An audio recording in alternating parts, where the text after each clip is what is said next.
चलिए अगली श्रृंखला की तरफ बढ़ते हैं। जितने भी बच्चे इस श्रृंखला को देखेंगे वो ध्यानपूर्वक इन प्रश्नों का उत्तर देते हुए चलेगा, क्योंकि ये प्रश्न आपकी प्रतियोगिता परीक्षाओं के दृष्टिकोण से बहुत ही ज़्यादा महत्वपूर्ण है। आइए शुरुआत करते हैं पहले प्रश्न। अब ताई यहाँ पर देख पा रहे हो, पहला ERAI ने किस तकनीक का इस्तेमाल करके व्यवसायी SMS की जो टेस्टबिलिटी सुनिश्चित की है? ट्रेसेबिलिटी। बता सकती हैं? सर ये AI का आर्टिफिशियल इंटेलिजेंस। आर्टिफिशियल इंटेलिजेंट बता रही हैं आप, तो बता सकती हैं? और जी सर AI। नहीं, ये गलत है, ये ब्लॉकचेन है। ठीक है, ये TRI की जब हम बात कर रहे हैं तो ने क्या करा, जो ब्लॉकचेन तकनीक का उपयोग किया गया है, ताकि इससे क्या हो सकता है, व्यवसायिक जो SMS है जिनकी जो टेस्टेबिलिटी है तो इसको सुनिश्चित की जा सके। इससे क्या होगा, जो तकनीक स्कैम हो रहा है और जो वांछित गतिविधियां हो रही हैं, जो संदेश इधर से उधर आपके मोबाइलों में भी फॉरवर्ड हो रहेंगे, जिससे कि समस्याएं बहुत ज़्यादा उत्पन्न हो जाती हैं। इन समस्याओं को नियंत्रण करने के लिए कहीं ना कहीं ये मददगार साबित होगी। आते हैं ना आपके फर्जी कॉल्स, आपके उसमें भी आते होंगे, कभी कहीं से बोल रहा हूँ कभी कोई, तो ये इस चीज़ को रोकने के लिए कारगर सिद्ध होगा। अब यहाँ पर आप देख पा रहे होंगे ओम प्रकाश चौटाला का निधन कब हुआ था? तो यहाँ पर 19 दिसंबर 2024 में, 20 दिसंबर, 21 दिसंबर, 18 दिसंबर 2024 कब हुआ था, बता सकते हैं? 20 दिसंबर 2024। तो ये कौन है? जी सर 20 दिसंबर 2024। 20 दिसंबर 2024 बिल्कुल ठीक कह रही हैं। ये हैं कौन? ओम प्रकाश चौटाला है कौन? सर पॉलिटिशियन है। बिल्कुल सर मुख्यमंत्री रह चुके हैं उसके हरियाणा के। हाँ, ओम प्रकाश जो चौटाला हैं, ये आपको अगर मैं बता दूं, ये हरियाणा के 5 बार के मुख्यमंत्री रहे हैं और इनका जो निधन हुआ है यहाँ पर आप देख पा रहे हो कि 20 दिसंबर 2024 को हुआ था। और उनका योगदान अगर कहें कहीं ना कहीं राजनीति गलियारे में अगर कहें तो कहीं ना कहीं अहम योगदान इनका है। अब यहाँ पर आप देख पा रहे हो, ये भी बहुत महत्वपूर्ण प्रश्न है, सलमान खान किस सर खो खो खेल के ब्रांड एम्बेसडर बने हैं? तो यहाँ पर आपने खो खो कहा, खो खो खो खो। तो बिल्कुल सही है। ये प्रश्न को याद रख लीजिए, क्योंकि सलमान खान को पहले भी खो खो को वर्ल्ड कप के ब्रांड एम्बेसडर के रूप में नियुक्त किया चुका था। तो और ये टूर्नामेंट नई दिल्ली में आयोजित होगा, याद रखिएगा। ठीक है, अब यहाँ पर देख पा रहे होंगे अंतर्राष्ट्रीय मानव एकजुटता दिवस का उद्देश्य क्या है, बता सकते हैं? तो यहाँ पर देखा गरीबी उन्मूलन में समानता का प्रचार, आर्थिक विकास का समर्थन करना, प्राकृतिक संसाधनों का या उन्नत शिक्षा का एक प्रचार। गरीबी उन्मूलन। एक कहा बिल्कुल सही है, गरीबी उन्मूलन और समानता का प्रचार है। क्योंकि जब अंतर्राष्ट्रीय मानव एकजुटता दिवस की जब हम बात करते हैं, इसका मेन उद्देश्य ही गरीबी उन्मूलन, समानता और विविधता में एकता को बढ़ावा देना। और यदि हम कहें ये दिन जो था मानव अधिकारों को कहीं ना कहीं सामाजिक न्याय के प्रति समर्पित करने का, ये क्या था, एक बहुत बेहतरीन ये दिन माना जाता है। ठीक है, अब अगले प्रश्न की तरफ मैं बढ़ता हूँ। यहाँ पर आप देख पा रहे होंगे, ये 5वें नंबर का प्रश्न कह रहा है कि ये कहता है कि 24-25 में वित्तीय वर्ष प्रत्यय कर संग्रह में कितनी प्रतिशत वृद्धि हुई है? 25.32, 15.32, 20.32, 10.32। बता सकते हैं कितनी प्रतिशत वृद्धि हुई है वित्तीय वर्ष में प्रत्यक्ष कर संग्रह में?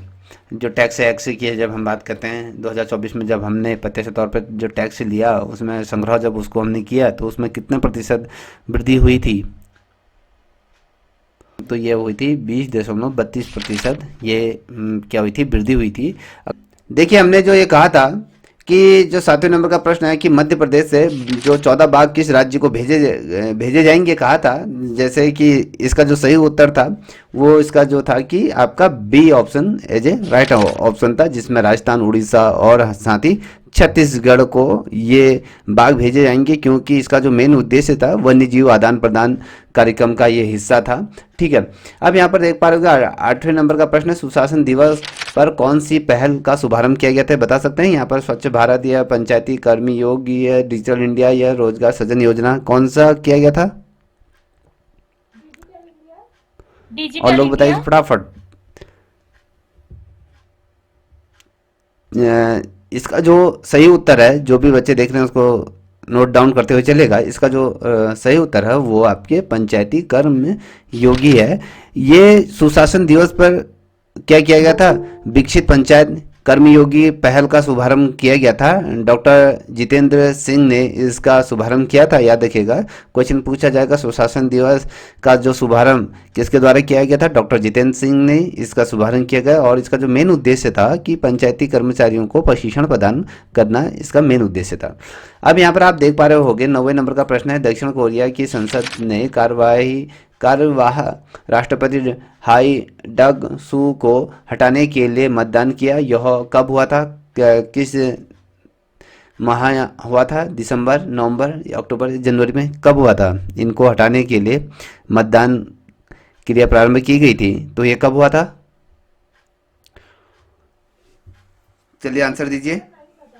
तो सर नहीं इसको नोट पता। डाउन करते हुए चलिएगा। ये जो किया गया था वो 26 ये सॉरी दिसंबर 2023 में इसको किया गया था, क्योंकि दक्षिण कोरिया की जो संसद थी उसने कार्यवाहक जो राष्ट्रपति था हान डग सू को पद से हटाने के लिए ये मतदान किया। ठीक है, तो याद रखिएगा दिसंबर 2023 में ये मतदान किया गया था। अब यहाँ पर आप देख पा रहे हो कि 10वें नंबर का प्रश्न है। वित्त मंत्रालय ने FY25, याद रखिएगा, वित्त मंत्रालय ने FY25 में भारतीय अर्थव्यवस्था की जो वृद्धि दर कितने अनुमानित की है? बता सकते हैं? 5.5%, 6.5%, 7.0% या 8.0%?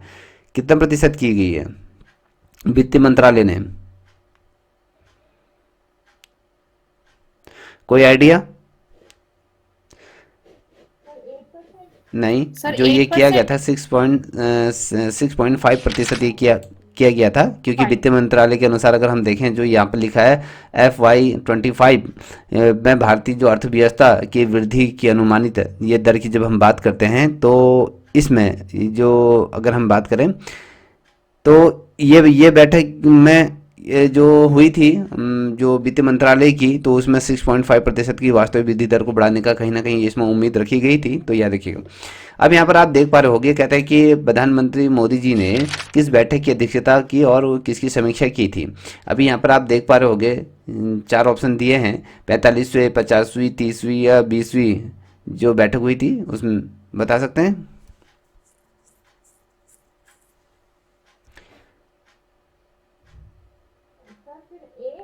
सर फिर ए ए क्या? 46 46 बैरिकेडिंग बैठक जिसमें 50 ना 8 परियोजनाओं का 45। क्या था, समीक्षा की गई थी।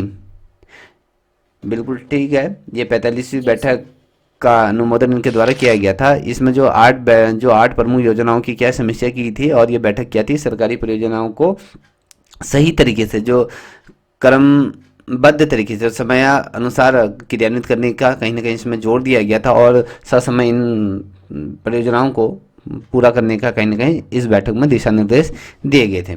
अब बात करते हैं अगले प्रश्न की। यहाँ पर अगला प्रश्न आप देख पा रहे होंगे, कहता है कि RBI ने किस उद्देश्य के लिए एक 8 सदस्यीय समिति का गठन किया था? बता सकते हैं? डिजिटल भुगतान, AI की नीति उपयोग के लिए, बैंकिंग सुधार के लिए, कर्ज वितरण के लिए?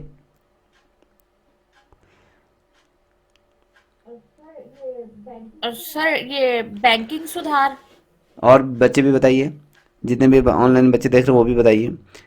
देखिए बेटा, जो इसका जो किया गया था वो आपको मैं बता दूं, ये ऑप्शन बी AI के जो नैतिक उपयोग के लिए ये 8 सदस्यीय समिति का गठन किया गया था।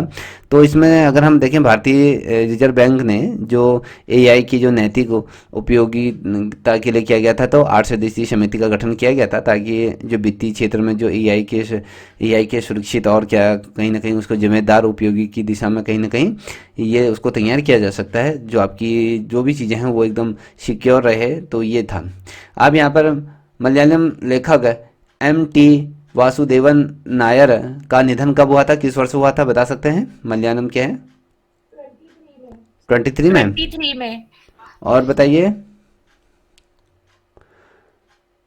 रेनू, और लोग आप लोग नहीं बताओगे? चलिए, इसका जो है आप कह जो 23, इसका जो राइट आंसर है वो 24 है। ठीक है, 24 में ये हुआ था, क्योंकि ये जो मशहूर जो मलयालम लेखक हैं इन और ये फिल्म निर्माता एम.टी. वासुदेवन नायर का जो निधन हुआ था 2024 में, ये हुआ था। और इन्होंने अगर कहें मलयालम जो साहित्य है और उसकी सिनेमा में कहीं ना कहीं इन्होंने बहुत अच्छा योगदान अपना दिया है, तो यह देखिएगा। अब आता है यहाँ पर 14वें नंबर का प्रश्न, कहता है कि चीन ने तिब्बत में जो ब्रह्मपुत्र पर किस परियोजना को मंजूरी दी है। बता सकते हैं यहाँ पर जल विद्युत परियोजना, दुनिया का सबसे बड़ा बांध, या नदी का चौड़ाकरण विस्तार, या फिर जल पुनर्चक्रण परियोजना। तो मुझे बता सकते हैं। चीन ने तिब्बत के साथ ब्रह्मपुत्र पर एक परियोजना को मंजूरी दे दी गई है। क्या है, कभी पढ़ा? जितने भी बच्चे देख रहे हैं वो बता सकते। सर मतलब सुना तो था, लेकिन अभी कंफ्यूजन हो रही है कि विद्युत परियोजना थी, ये सबसे बड़ा बांध था, क्योंकि सबसे बड़ा ये होगा बांध सर, भी दुनिया चाइना का में सबसे बिल्कुल बड़ा बना। सही है बांध। कि ये दुनिया का सबसे बड़ा बांध है, क्योंकि चीन ने तिब्बत में क्या था, तिब्बत में जो ब्रह्मपुत्र पर दुनिया के जो सबसे बड़े बांध बनाने के लिए कहीं ना कहीं मंजूरी दे दी, जिससे भारत और बांग्लादेश कहीं ना कहीं चिंतित है, क्योंकि ये दोनों देश क्या हैं, इन दोनों देशों को कहीं ना कहीं इसी से जल स्रोत कहीं ना कहीं आश्रित होते हैं। और अगर इस पे बांध बन गया तो कहीं ना कहीं जल स्रोतों पर कहीं ना कहीं भारत के प्रभाव पड़ जाएगा। अगर ये सबसे बड़ा डैम बन जाता है तो सोच लीजिए, पृथ्वी की तो चाइना ने जो अपना सबसे बड़ा डैम बना रखा है विश्व का, उसने तो उसकी गुणन गति को भी रोक दिया। अगर ये बन गया है तो कितना जल एक जगह पर स्थिर होगा, सोच लीजिए। ठीक है, अब यहाँ पर आप देख पा रहे हो, अभी हमने इसी से रिलेटेड क्वेश्चन आपके सामने रखा था। सुजुकी मोटर्स के जो पूर्व अध्यक्ष थे ओसुमा जुकी की जो निधन कब हुआ 2024। था, निधन की मैंने बात करी थी, किस वर्ष हुआ था?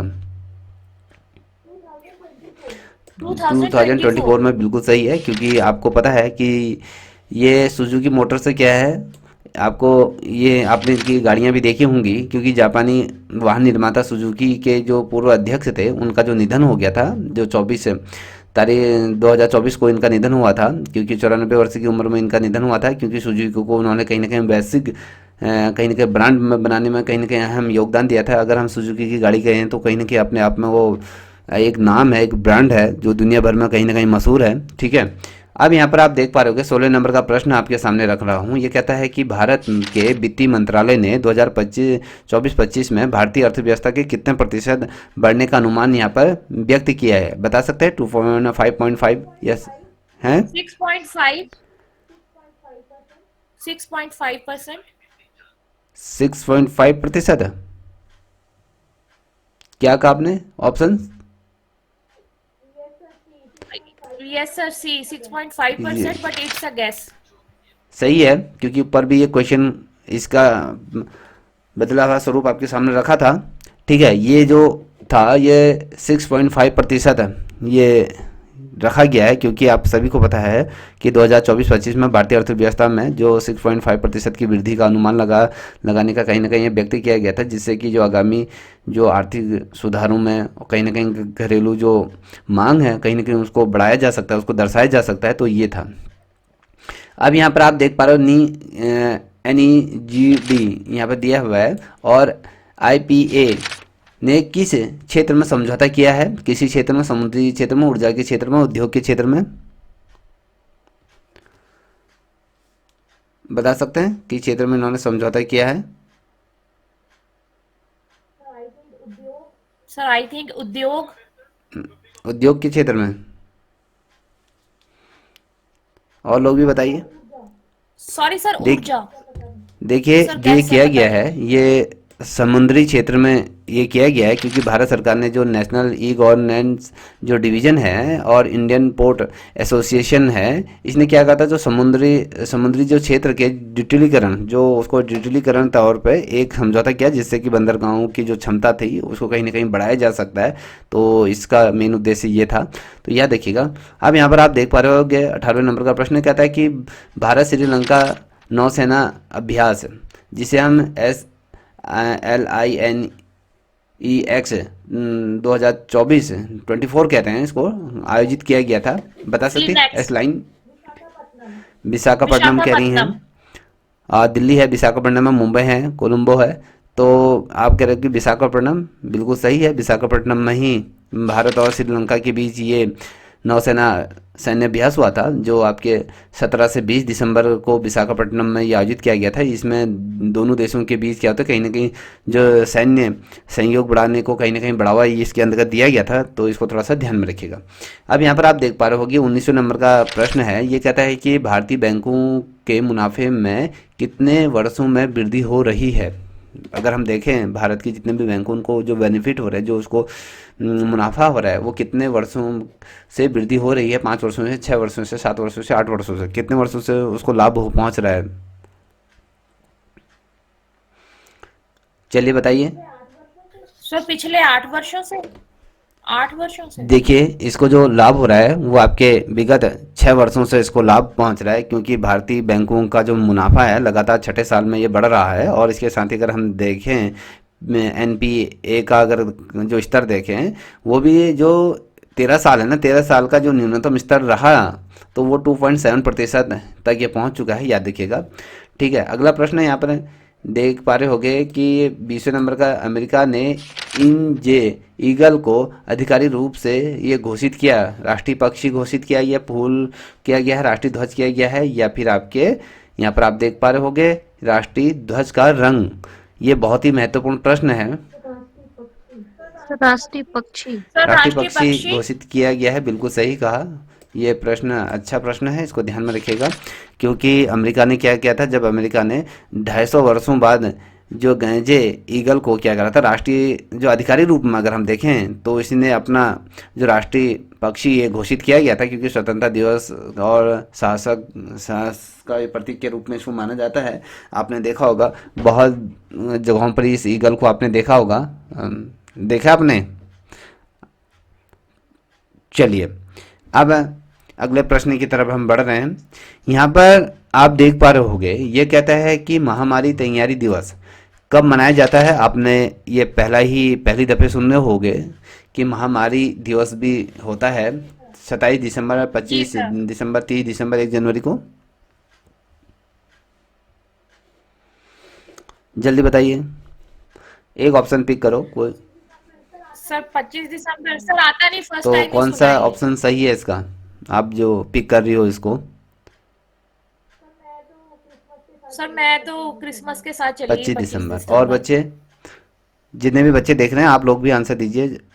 ठीक है, इसका जो राइट आंसर है वो क्या है, आपके 27 दिसंबर है। क्योंकि महामारी दिवस की अगर हम बात करते हैं, हर साल जो होता है ये 27 दिसंबर को मनाया जाता है, ताकि जो वैश्विक महामारी से कहीं ना कहीं निपटने के लिए उपायों को कहीं ना कहीं ध्यान में दिया जा सकता है। तो इसलिए 27 दिसंबर का जो दिन होता है वो महामारी दिवस के रूप में से मनाया जाता है। अब यहाँ पर देख पा रहे होंगे 24वें नंबर का प्रश्न कहता है कि पंजाब ने किस उपलब्धि को हासिल किया है। तो यहाँ पर 100% स्वास्थ्य, या 100% पाइपलाइन की जल आपूर्ति, या 100% शिक्षा, या 100% रोजगार। तो बता सकती हैं पंजाब ने एक अचीवमेंट हासिल किया है। ये बहुत अच्छा क्वेश्चन है अपने आप में, मार्मिक भी 100% पाइप सर जल हैं? शिक्षा आपूर्ति। व्यवस्था, शिक्षा व्यवस्था। पाइप जल आपूर्ति अच्छा, 100%। देखिए ये बिल्कुल सही है। ये जल आपूर्ति, देखिए स्वास्थ्य में कभी भी हम 100% नहीं हो सकते हैं, इतना ध्यान रखिएगा।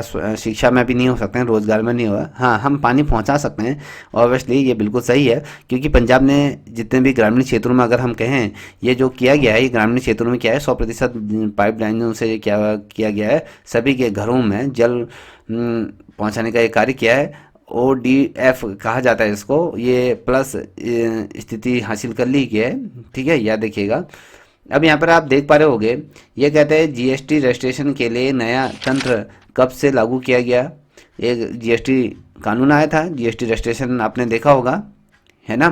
तो 2025, 2024, 2023, 2022 कब से जीएसटी से संबंधी हमने चीज़ें सुनी थी। जीएसटी का जो नया तंत्र लागू किया गया था, कब किया गया था। 24 और सर। लोग भी बताइए, जिन्हें भी ऑनलाइन देख रहे हो वो भी बताते हुए चलिएगा। नहीं बेटा, ये 2023। ऑप्शन आपका B as a right answer है, क्योंकि नए तंत्र के तहत अगर हम देखें जो छोटे और जो नए व्यवसायी को कहीं ना कहीं 3 दिन में जीएसटी रजिस्ट्रेशन मिल सकेगा। ये जो कहा गया था 2024 में जो लागू किया गया था, ये नया तंत्र है, इसमें ये कहा गया था कि भैया चाहे वो कोई छोटा स्टार्टअप स्टार्ट करता है या कोई बड़ा हो, तो अगर किसी का नया बिजनेस स्टार्ट कर रहा है तो उसको जो जीएसटी जो रजिस्ट्रेशन मिल जाएगा वो 3 दिन के भीतर उसे मिल जाएगा, तो इसके लिए इसको लाया गया था। अरुण अरुण शीर्ण शीर्ण है ना चावला को किस पद पर नियुक्त किया गया? कृषि सचिव, राजस्व सचिव या वित्त सचिव, गृह सचिव? आप सर कह रही कृषि। कृषि, और बताइए। नहीं, वित्त ये जो सचिव। किया गया है बेटा, ये राजस्व सचिव के पद पर चावला को क्या कहता है, राजस्व सचिव पद पर यहाँ पर नियुक्त किया गया है। इसे सरकारी जो जितनी भी योजनाएं हैं, योजनाओं को कहीं ना कहीं इनको नियुक्त करने से कहीं ना कहीं कहते हैं कि गति इनको प्राप्त होगी। अब यहाँ पर आप देख पा रहे हो, बहुत ही बेहतरीन क्वेश्चन है, याद रखिएगा, इसको अपने माइंड में सेट कर लीजिए। भारत 2024 में किस रिकॉर्ड के साथ दुनिया का सबसे बड़ा प्रेषण करता ये बन गया है, बता सकते हैं? कितने पैसे के साथ ये दुनिया का सबसे बड़ा ये रिकॉर्ड के साथ एक रिकॉर्ड बना? तो 120 अरब, 130, 129, 110 अरब डॉलर, बता सकते हैं?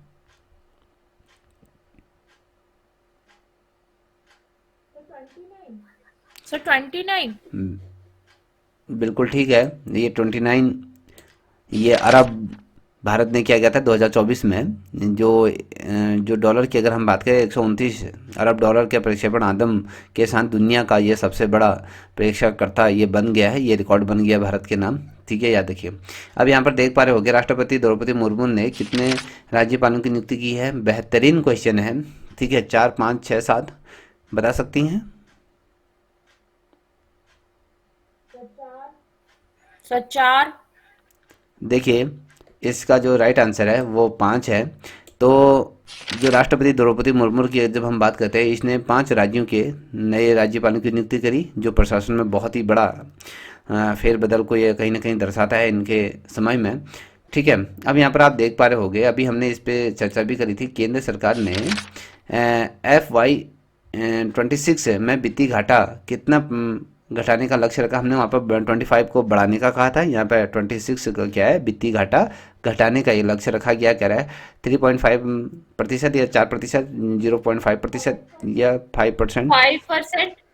आप 5% कर रही हैं। और बताइए, जितने भी बच्चे देख रहे हैं वो देखिए, देखते हुए चलेगा। बेसिकली मुझे लग रहा है जो बच्चे अभी नए नए जुड़ रहे हैं उनको लग रहा होगा क्या जा आ रही है, क्या जा श्रृंखला है। जब आप इसको जो देखोगे तब आपके समझ में आएगा वास्तव में है क्या ये। तो आप कह रहे हैं कि 5%, और बताइए। तो इसका जो राइट आंसर है वो आपके 4.5% है, क्योंकि केंद्र सरकार ने जो किया था, हम यहाँ पर देख पा रहे होंगे, केंद्र सरकार ने FY 26 से है तक ये वित्तीय घाटा जो था वो 4.5% यहाँ पर आप देख पा रहे होंगे, ये घटाने का ये लक्ष्य रखा था। इससे क्या होगा, इससे जो आर्थिक स्थिरता है कहीं ना कहीं उसको हासिल करने का एक जरिया बना दिया गया है, तो याद रखिएगा। अब हम बात करते हैं यहाँ पर 30वें नंबर का प्रश्न, आप अपने यहाँ पर देख पा रहे होंगे, केंद्र सरकार ने कितनी नई बहुउद्देशीय जो PACS समितियाँ शुरू की हैं, बहुउद्देशीय परियोजनाओं या कहें PACS समितियों का शुरुआत की गई? 5,000, 10,000, 12,000, 8,000? 10,000।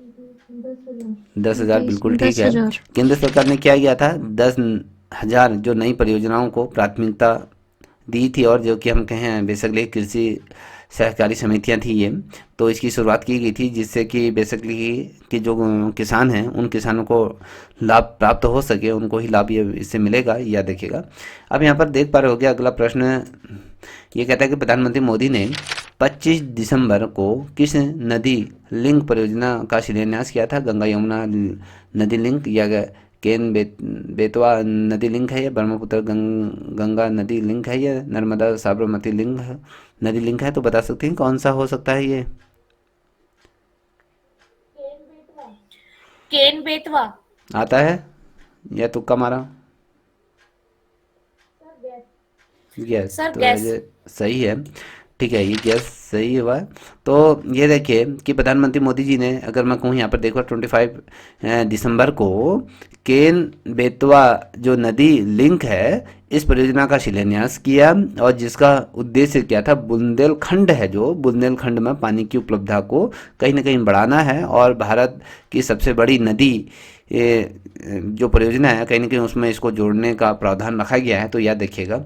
ठीक है, तो अब यहाँ पर आप देख पा रहोगे, यह है 32वें नंबर का प्रश्न कि विदेश मंत्री एस जयशंकर को किस पुरस्कार से सम्मानित किया गया है। पद्मश्री, सुकन्या पुरस्कार है, SIES राष्ट्रीय प्रमुखता पुरस्कार है, गांधी शांति पुरस्कार है। बता सकते हैं कि कौन से पुरस्कार से इनको सम्मानित किया गया था।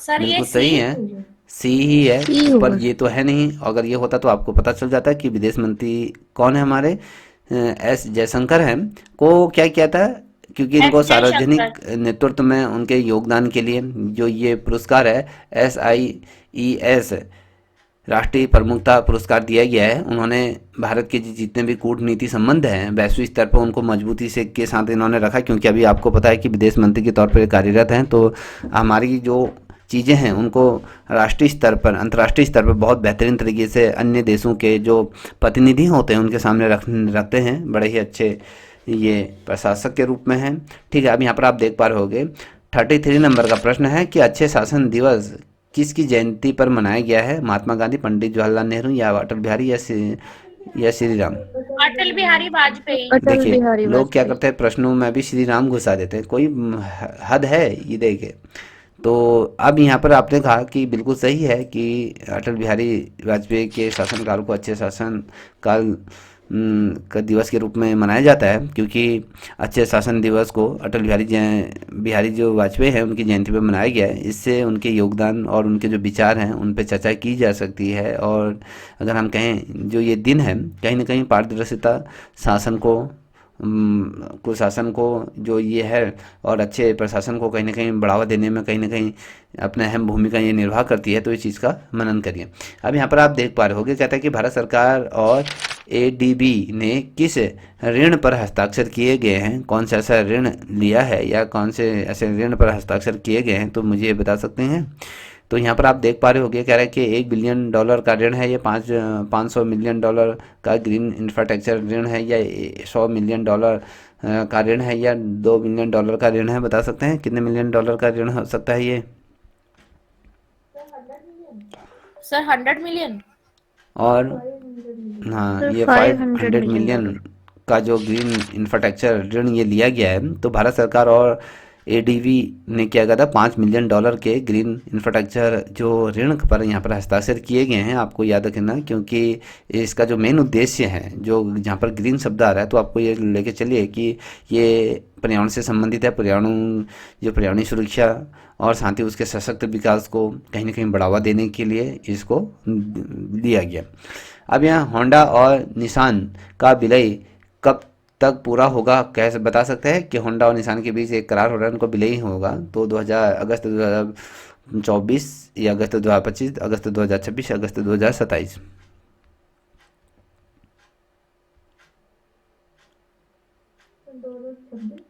2026। 2026 कह रही हैं। और इंदु अगस्त। जी आप बताइए। मैं सर नहीं, अगस्त बिल्कुल 25। सही कहा इन्होंने, 2026 को। होंडा और निसान, ये बता सकते हैं होंडा और निसान क्या हैं। सर हाँ ऑटोमोबाइल बिल्कुल ठीक है, कंपनीज है। ऑटोमोबाइल ऑटो कंपनी है। व्हीकल्स। इनका जो विलय होगा अगस्त 2026 तक ये पूरा हो जाएगा, क्योंकि ये दोनों कंपनियों को अगर हम देखें, कहीं ना कहीं एक वैश्विक मोटोमोबाइल जो हम कहें तो कंपनी बनाने का उद्देश्य से किया जा रहा है। ठीक है, मोबिलिटी कंपनी, याद रखिएगा। ये इन दोनों के बीच जो करार किया जा रहा है, जो विलय कह रहे हैं कि पूरा हो जाएगा, इसका मेन उद्देश्य क्या है, कहीं ना कहीं इसको एक वैश्विक मोबिलिटी कंपनी बनाने का ये लक्ष्य रखा गया है। तो याद रखिए, साहू तुषार माने ने कहाँ पर स्वर्ण पदक जीता है, बता सकते हैं। मुंबई में, दिल्ली में, भोपाल में, या बेंगलुरु भोपाल। में। सर पक्का है, भोपाल। भोपाल सर, भोपाल। बिल्कुल सही है। भोपाल में ये जी साहू सर। तुषार माने ने क्या कहता है, भोपाल में जो आयोजित हुई थी, जो राष्ट्रीय, अगर हम कहें, जो शूटिंग चैंपियनशिप थी, उसमें इन्होंने क्या किया था, पदक जीता। और उनकी इस जीत के साथ क्या था, भारतीय शूटिंग को कहीं ना कहीं गौरवान्वित होने का कहीं ना कहीं अवसर प्राप्त हुआ। तो यह देखिएगा। अब यहाँ पर आप देख पा रहे होंगे 27वें नंबर का भारत के की नेटवर्क रेडीनेस इंडेक्स में रैंकिंग क्या है, बता सकते हैं? 60 है, 55 है, 49 है, 62 है। सर 49।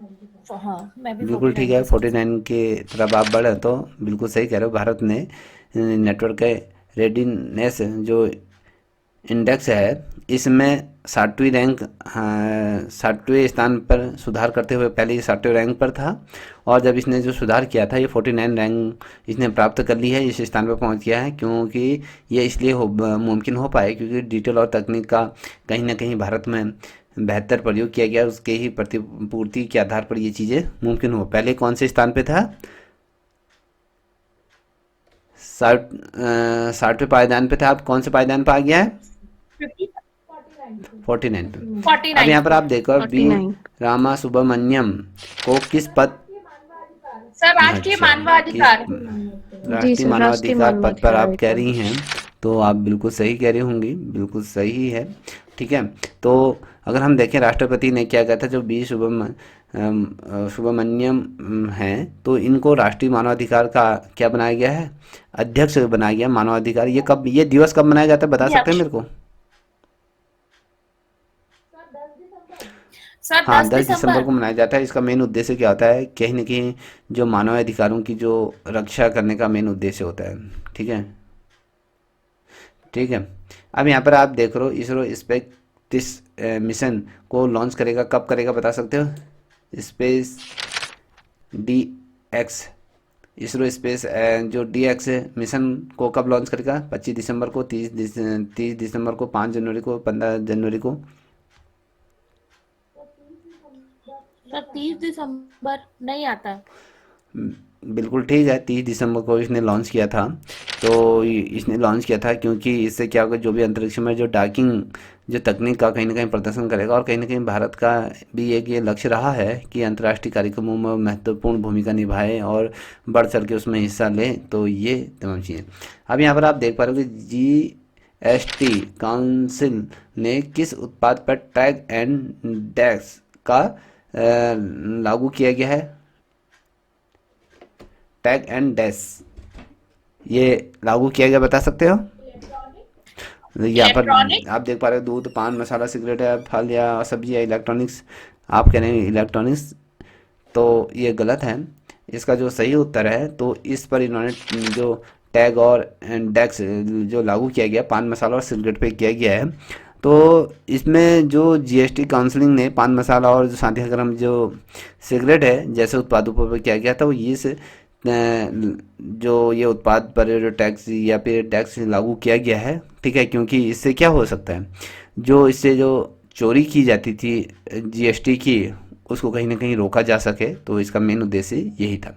अब यहाँ पर देख पा रहे होंगे 41वें नंबर का प्रश्न है, भारतीय रिजर्व बैंक RBI ने किस बैंक पर जुर्माना लगाया है, बता सकते हैं? इनमें से एक बैंक है ये जो जुर्माना लगाया हुआ है, अगर आपने कल की वीडियो देखी हो। सर ये इंड हैं? इंड बैंक। इंड सर सी। सेंड बैंक है। हाँ, तो ये इंड इस इंड बैंक पे बैंक। लगाया गया है क्योंकि इस बैंक ने क्या किया था, जो RBI की जो रूल होते हैं उसमें कहीं ना कहीं इसने जो फाइनेंस के जो नियमों को कहीं ना कहीं ताक पर रखकर उल्लंघन किया इसने। तो इस आधार पर इस बैंक को क्या कहते हैं, जुर्माना लगाया गया।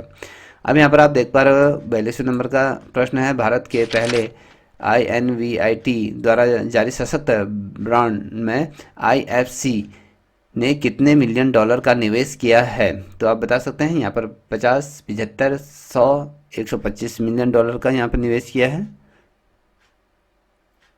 बता सकते हैं कितने मिलियन डॉलर का? सर अगर 100। नहीं, यहाँ पर जो किया गया है ये आपके 75 मिलियन डॉलर का निवेश किया है। इससे क्या हो सकता है, इससे सशक्त विकास और निवेश को कहीं ना कहीं महत्वपूर्ण योगदान इससे मिल सकता है। तो इसलिए ये किया गया है। अब यहाँ पर आप देख पा रहे हो very most important question, sports से रिलेटेड क्वेश्चन आ चुका है। तो यहाँ पर 25 मैं ये 2025 की अगर बात करें तो पैरा एथलेटिक्स वर्ल्ड चैंपियनशिप का आयोजन किस शहर में होगा? 2025 में अभी होने जा रहा है, तो ये किस शहर में आयोजित है? मुंबई में, दिल्ली में, बेंगलुरु में, कोलकाता में?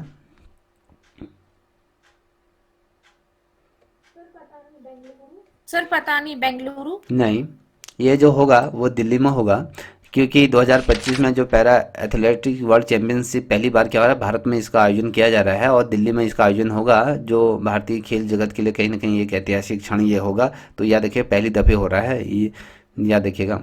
अब यहाँ पर देख पा रहे होगे, ये कह रहा है किस मलयालम अभिनेत्री का हाल ही में निधन हुआ था? बता सकते हैं इनमें से कौन सी वो अभिनेत्री है जिसका निधन हुआ था?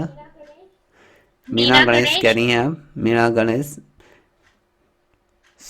शाहरुख या राधा या शिवाजी? तो बिल्कुल सही है, मीना गणेश। तो मलयालम सिनेमा की दिग्गज हस्ती से माना जाता है। तो इनकी जो डेथ हुई है वो 81 ईयर में इनकी डेथ हुआ है, और वो अपनी फिल्मों और कहीं ना कहीं अपने अभिनय के लिए कहीं ना कहीं विश्व प्रसिद्ध ये रही है। तो याद देखिएगा, ठीक है। अब यहाँ पर आप देख पा रहे होंगे, अगला प्रश्न है, भारत का दवा उद्योग FY 2023-24 में कितने बिलियन डॉलर का मूल्यांकन किया गया था? 45, 50, 55, 60? बता सकते हैं?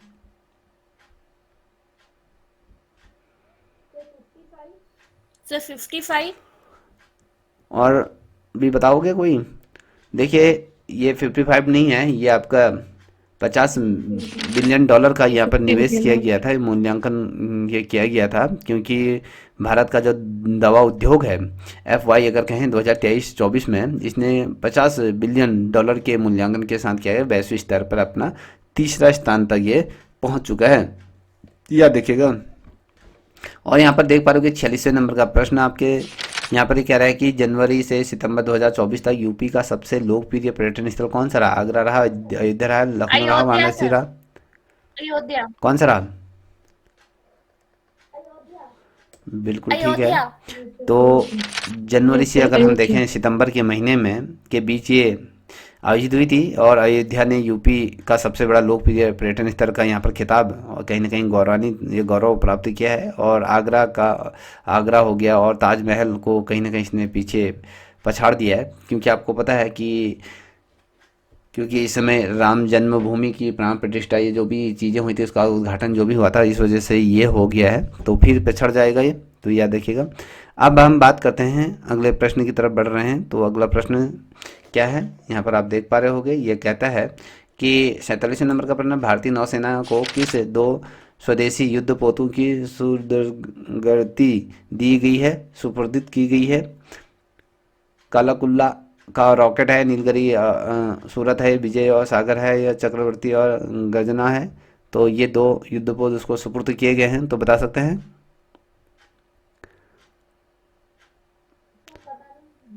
सर पता नहीं, डी। सर बी डी हो है, सकता है। ठीक है, नीलगिरी और सूरत। और ये जो क्या है, भारतीय नौसेना को मझगांव डाक है, जो याद रखिएगा, जो भारतीय नौसेना को मझगांव डाक से स्वदेशी युद्धपोत, ये जो है मझगांव है, ये आपके मुंबई में है, याद रखिएगा, ठीक है। तो युद्धपोत नीलगिरी और सूरत यहाँ से प्राप्त हुए हैं, जो कि भारतीय नौसेना की कहीं ना कहीं ये ताकत को बढ़ाएगा, ठीक है, याद रखिएगा। अब हम बात करते हैं, अगले प्रश्न आपके सामने स्पष्ट तौर पर दिखाई दे रहा है। सर श्रीनिवास ये कह रहे रामानुजन। 2022 को किस महान गणितज्ञ की जयंती मनाई जाती है? रामानुजन। आपने कहा कि श्री रामानुजन, ठीक है, रामानुजन। बिल्कुल सही है, क्योंकि इनका जो दिवस होता है, क्योंकि 22 दिसंबर को अगर हम कहें राष्ट्रीय जो गणित दिवस के रूप में कहीं ना कहीं श्रीनिवासन रामानुजन की ये जयंती मनाई जाती है। इसके अगर कहीं क्यों मनाई जाती है, क्योंकि इन्होंने अपने गणित के क्षेत्र में जो अहम अपार योगदान दिया गया, उसके लिए इनको याद किया जाता है।